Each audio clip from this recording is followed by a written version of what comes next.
Баршаңызға сәлем. Егер қамырмен әлек болуды ұнатпасаңыз, бірақ үй ішілеріңіз пицца қалап жатса, лаваштан жасалатын оңай әрі тез дайындалатын пиццаның рецептін ұсынамын.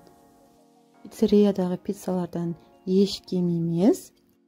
Салмасына кез келген үйдегі бар түліктерді қолдансаңыз болады. Сонымен бастайық. Ең алдымен пиццаның салмасын дайындап аламыз. Пиццаның салмасы ретінде колбаса, ірімшік, қызанақты пайдаландым. Колбасаны дөңгелетіп турап, ірімшікті теркадан өткізіп, қызанақты турап аламыз. Колбасаның орнына тауық етін, фаршты қолдансаңыз болады. Ол үшін етіміз алдын ала пісірілген болуы керек. Табамызға лавашты жайып саламыз.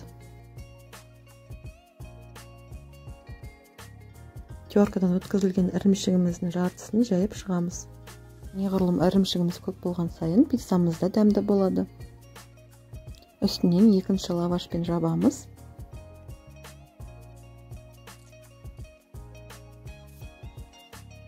Лаваштың үстінен арнайы пиццаға арналған тұздықты немесе кетчупты жағып шығамыз.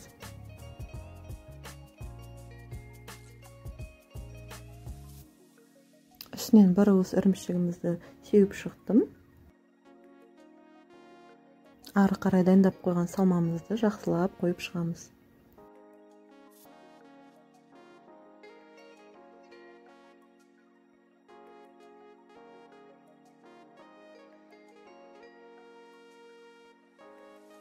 Салманың үстінен қалған ірімшігімізді жайып шығамыз.